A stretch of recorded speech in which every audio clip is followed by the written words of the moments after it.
welcome back to my channel. So today's going to be a bit different. So I've been invited by a charity to give a talk on how to heal from spiritual abuse. So I'm going to take you guys along with me because I'm one of the speakers. So I'll try my best to capture or get my friend to capture some things or what I can capture.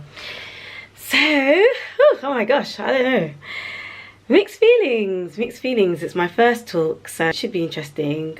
I've written down my notes on my phone so that I don't waffle. I really hope it's going to be impactful. I really hope it's going to really help and support those who really need to hear it. I'm going to be surrounded by amazing ladies who are also speaking on the panel about other topics and other things.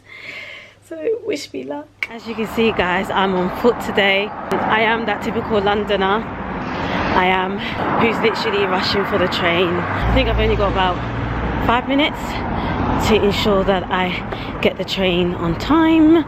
Yes, I time everything literally down to the last minute. I'm not the traveller who gets there 5-6 minutes before. I'm the one who's running like 1 minute 30 seconds to when the train moves.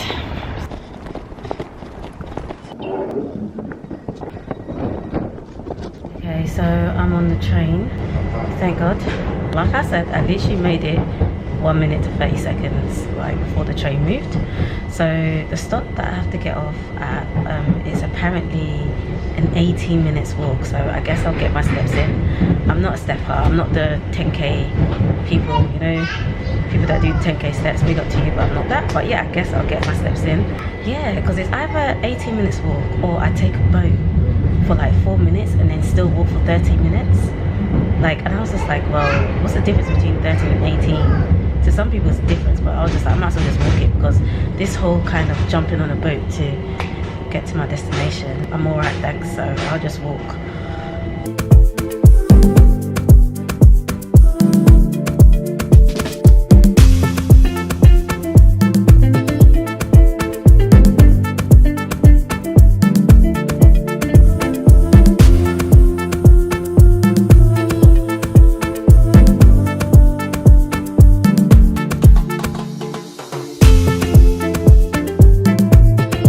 It's only 13 minutes actually from the station. I love it when it's wrong on Google Maps and then it's right on my phone.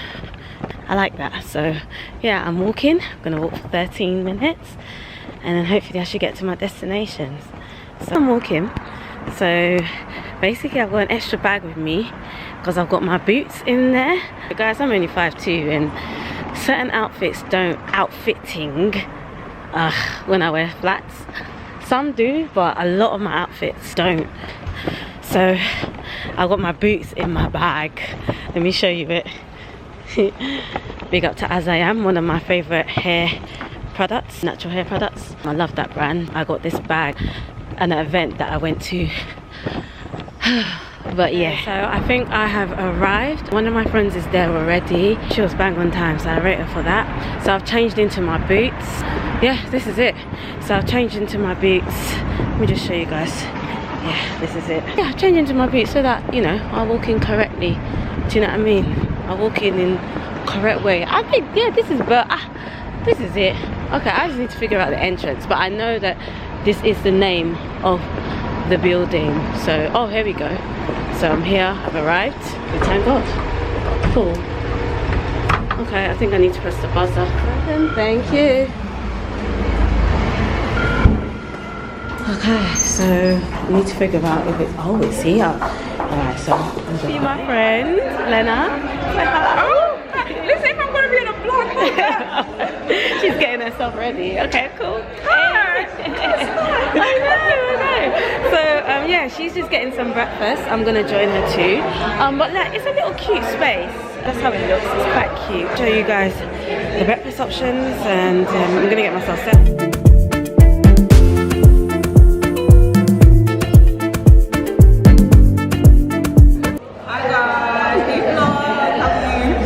So now we're going to have in my team. Okay, yeah. So we're here at the Academy, and make sure you do follow and engage with our content. Make sure you're commenting, you're liking, you know, so we're black women in the game.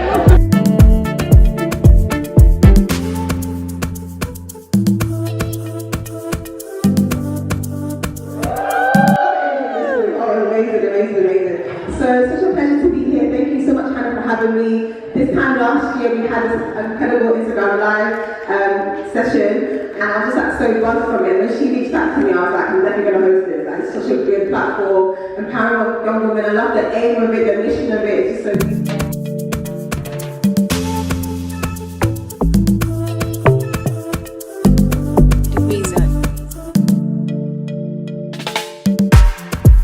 Domestic meant physical abuse, and you saying it doesn't necessarily mean that. Do you mind elaborating on what domestic abuse actually means then?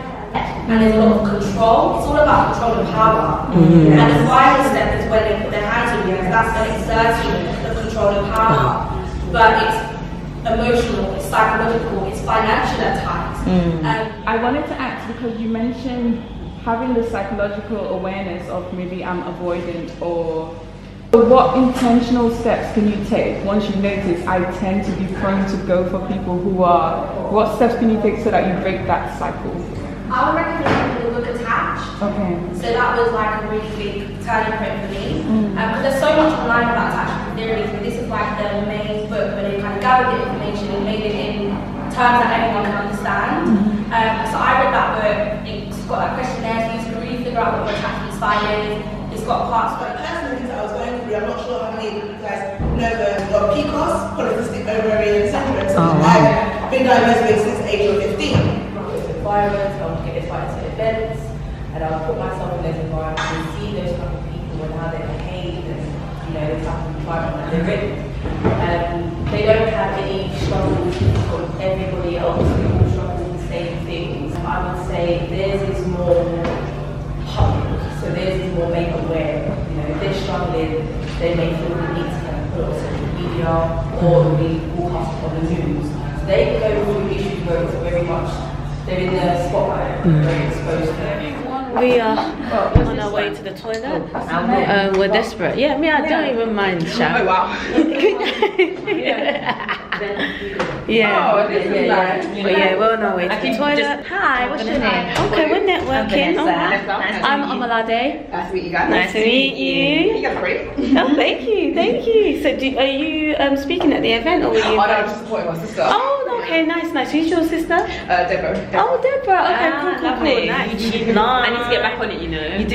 I need to get back on YouTube. YouTube guys, I'm coming soon. I'm coming back. Soon come. Really good so far. Really learning, especially when it comes to attachment styles. I think that's something that I need to kind of look into a little bit more. Really love it. Talks and the diversity of the talks and the different experiences and backgrounds. We've got some people who are experts in relationships, some people who are therapists, some people who have written books as well. I think they're setting up for a self-care session.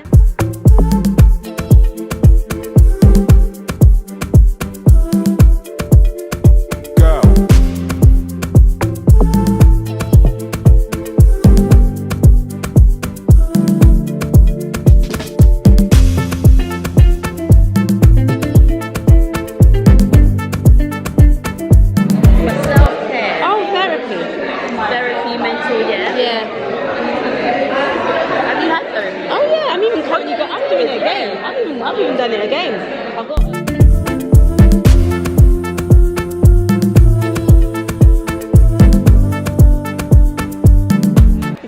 Alright, so I'm Vanessa. I'm a mother of two. I've got 2 young children. So for me, self-care means holidays, if you can go on them. Quality sleep, like actually getting good quality sleep. Actually, yes. Not being on the phone and then the phone light is shining. But maybe Let's start off with that day. Are you guys enjoying the session so far? Yes. Did you really enjoy that self-care workshop? Yes, I really enjoyed it. I'm hoping I'm saying some ladies over there that we talk about all this stuff, but it's not difficult for us to practice stuff. It's difficult for us to implement it every day in our lives. Esther, what's important to you about self-care? Self-care to me is my mental health. Above all. You had asked me that question 2 years ago, 3 years ago, I might have said my hair, my nails. I'm similar to Esther. If you were to ask me a few years ago, I'd just be like, what's that sort of thing? Self-care to me is putting me first. I'm the type of person that I like to put others before myself a lot of times, and I forget me. So self-care is now putting myself first, so that I'm able to give my best to others. I stopped putting me first. And now they ain't saying that to me no more. A few examples of spiritual abuse. It could be twisting scripture to make you do something that's for their agenda. That's one thing. Another thing would be using scripture to shame you, to expose you, and covering it up under scripture thinking that it's right, but it's not. Another thing is grooming, so getting you at a young age. So I was taught at a young age, you're impressionable, so it's easy, so you're like an easy target to manipulate. Another thing is guilt, shame, all of that. So guilt tripping you, control. So a lot of control, so your time doesn't belong to you anymore. So your free time is based on the environment that you're in, the institution that you're in. Also isolation. So they isolate you, so like, where you go, what you doing, you know. So they kind of try to isolate you. You get the guilt. Where you going? You should be here. Exactly. You should be doing you're going out to be praying. like a lot of that. And then another thing is isolate you from the outside world. So not from the reality. Like that's quite a big deal. Yeah, that's quite a big deal. I've just got one question. You know what you're speaking about, was it one person or was it like the congregation? Mixture, I would say. Some of it is taught behavior. So even when it's done to you, they don't even realize that they're doing it to you because it's taught behavior because of the environment and maybe certain teachers. In my case was a certain individual as well. Okay, oh wow, thank you. So again, similar to like domestic abuse, how do you recognize the signs of this? So signs of spiritual abuse. There's so many.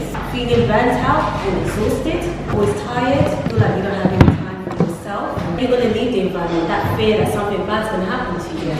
Your life is going to be a mess, or your life is not going to be the same anymore. So there's that fear of you not wanting to leave because something bad is going to happen to you. It's almost like dependency. Exactly, codependency, that's my next point. You being codependent on the abuser. Also Stockholm syndrome as well. Having positive feelings towards the abuser. So though the abuser is doing certain things to you, you're like, oh, but it's okay. He's still a good person. He doesn't really understand what he's fully. So you give excuses for your abuser. What measures do you think should be put in place to avoid this kind of abuse, especially grooming, that sort of thing? But also, what materials and tools would you also recommend out there? Okay, so with measures, I think first of all, churches should take accountability. Because I think the issue is that I can't speak for all, but the few that I've come across, they don't take accountability. The first step is accountability. Then the next step is asking feedback from your congregation. There's nothing wrong in taking accountability and then asking feedback from your congregation on how you can improve, how you can better, how you can be a better service to your people. And then there's nothing wrong with asking for help. So get a third-party organization who is not related to the church or institutional environment that you're part of, and get them involved to help to fill in the gaps on the things that you need to improve on. Also training on spiritual abuse, because again, a lot of it's learned behavior. A lot of it, they don't know that they're doing it at the same time, even though there's some they definitely do, but retraining on how to stop that. If that's their experience of God, if that's their experience of religion, of course you're not going to want to go back. You're not. So for me, it really affected me a lot because I felt like I didn't know the Bible. I was like, what's going on? Like, why do I believe in what I believe in? Was it based on the environment? So that really affected me. I had to do a lot of unwinding. I had to put myself in a healthy community. Learn the Bible in context, I would say. And build my own relationship, and I also took a break. It's not so good, but I took a break and decided not to go to a church building. And it's very controversial within the Christian community. I've been looked at weirdly, I've been judged, I've been sneered at, but I don't care. Because at the end of the day, I know what I'm doing for myself. So it affected me. I feel like, oh my gosh, I feel like I don't believe in you anymore. Like, what's going on? I had to start again. You have to Guys, oh my gosh, that was so eventful. It was such a good event. Really blessed to actually be next to Esther and actually hear her story as well. I'm gonna end the vlog, but guys, make sure you like, make sure you comment, make sure you subscribe, and make sure you support a sister. Until next